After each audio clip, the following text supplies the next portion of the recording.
શ્રી શ્રી મહાપુરાણ શ્રી શિવ મહાપુરાણ આપણે અધ્યાય બીજો નો 17મો ભાગ આવ્યા છીએ. 16મો ત્રીજો પૂરો થઈ ગયો છે. 17મો ભાગ આવ્યા છીએ.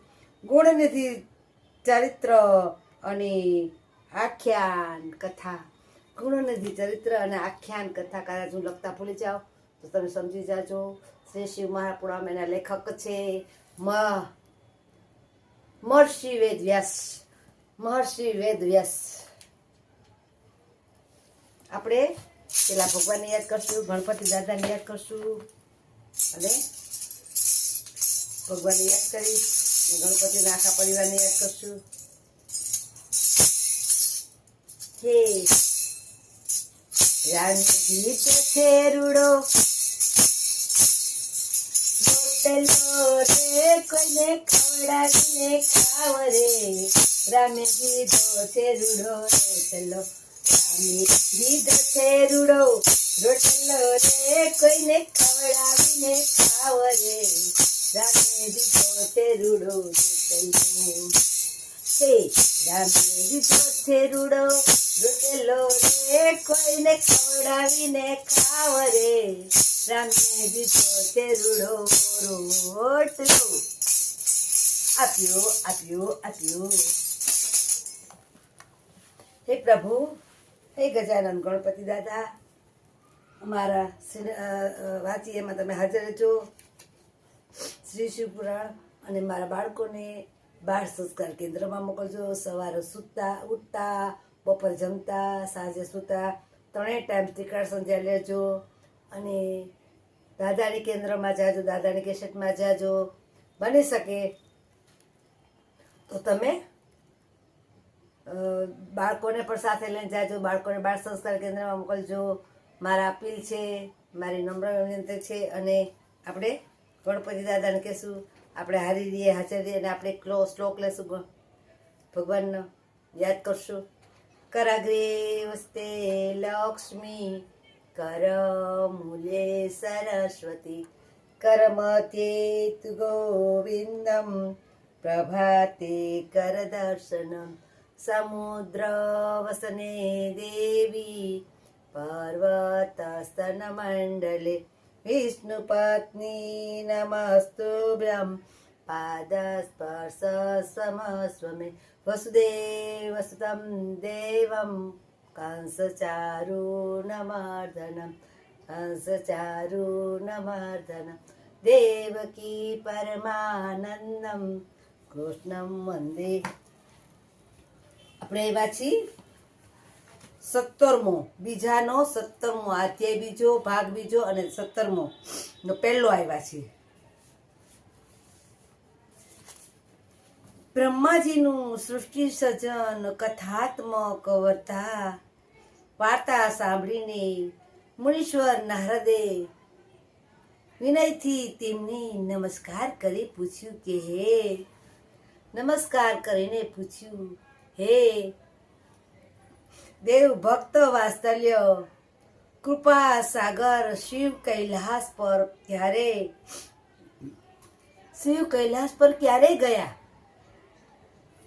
તથા તેમને શ્રી કુબેરધન સાથે મિત્રતા થઈ ત્યારે મંગળ સ્વરૂપ એવા શંકરે શું કાર્ય કર્યું તો તે સાંભળવા હું આતુર છું. શંકરે એવું શું કાર્ય કર્યું કુબેરનું, એ હું સાંભળવા આતુર છું. અરે બ્રહ્મા બોલ્યા, હે નારદ, હું તને શંકર ચરિત્ર વિશે વાત કહું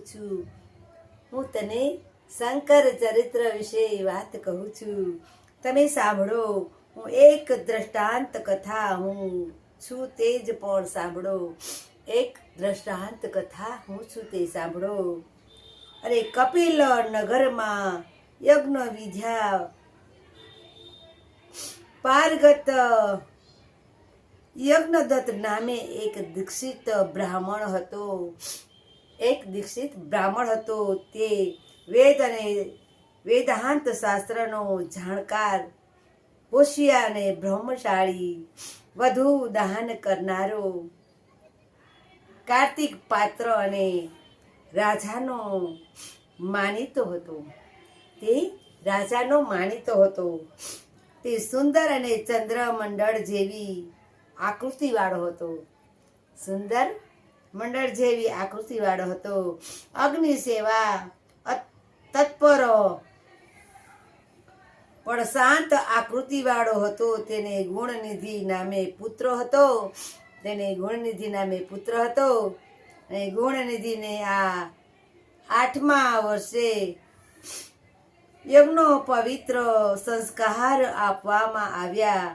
જનોઈ સંસ્કાર વખતે તે 8 સંસ્કાર વિધાઓ આપવામાં આવી હતી.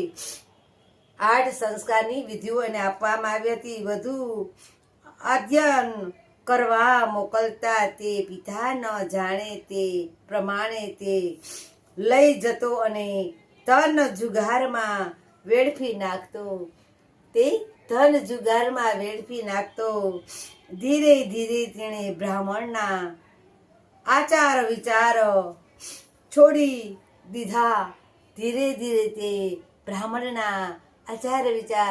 દીધા.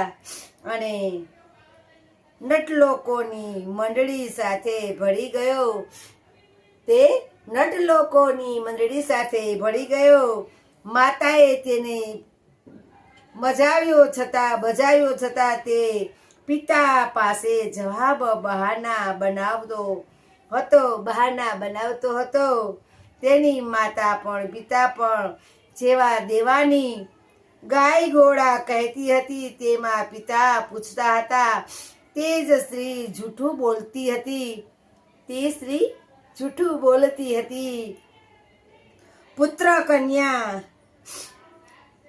કન્યા છે તેવું પૂછતા તે સ્ત્રી છોકરાના પિતાને ખોટું કહેતી હતી. તે સ્ત્રી એકનો એક પુત્ર હોવાથી ઘણું જ જૂઠું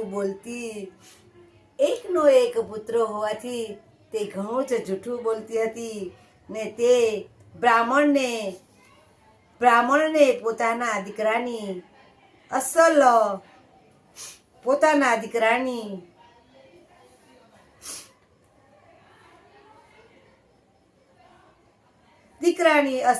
ચાલ જણાવતી ન હતી. અને તે અભ્યાસમાં રત છે તથા દેવ પૂજન કાર્યમાં રચ્યું પચ્યું છે એવા જૂઠા બહાના કરતી હતી અને મિથ્યા ભાષણ કરતી હતી.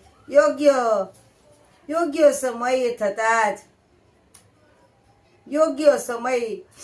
થતાં જ યજ્ઞ દત્તે પોતાના દીકરાનો વિવાહ કર્યો.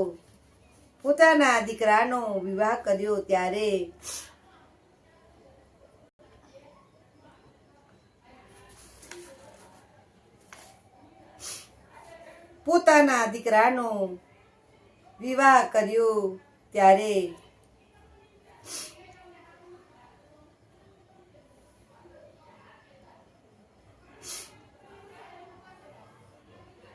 માતા પિતાના પુત્રને ઘણું જ સમજાવતી છતાં તે કોઈ વાત કાને ન હતી. એટલે તેણે ગુણનિધિને પિતાના સ્વભાવથી વાકેફ પણ કરતી હતી. અને પરિવારે તેને ટકોર કરતી કે ગુણનિધિ તારા દાદાથી લઈને આપણા ઘરની કીર્તિ સારી છે. આપણું કુળ પણ ઊંચું છે. માટે તું કુસંગ છોડી દે. આપણું કુળ ઊંચું છે, તું કુસંગ છોડી દે એમ કરીને કહેવા લાગ્યા. તે તારી નઠારી ચાલ છોડી દે અને સાધુ સંગમાં પ્રીતિવાળી થા અને પિતાની ભક્તિમાં તત્પર થા. આ પ્રકારે અનેક ઉપદેશ આપ્યો પણ તેણે માતાની એક પણ વાત માની નહીં. તે પોતાના વ્યસનમાં આસક્ત અને સમસ્ત જતા તેનામાં ઘણી કુટેવો પ્રવેશ કર્યો. અને તે મૂંગા ધનપાન અને ચીડિયાપાનું અસર આપણને કરવા લાગ્યા. જો તમે સાથ સહકાર આપો. જો લાઈક ના કરો તો કાંઈ, સબસ્ક્રાઈબ ના કરો તો કાંઈ, તમારા ફેમિલીમાં સાથે ટીવીમાં ભાનુબેન દિલીપભાઈ ફળદુ સર્ચ કરજો. ફળદુ ભાનુબેન ગમે તે કરશો તો આવશે. તમે સર્ચ કરજો, સાથે ફેમિલીમાં જોજો. ગમે તો લાઈક કરજો. મારી અપીલ છે. જય શ્રી કૃષ્ણ, જય માતાજી.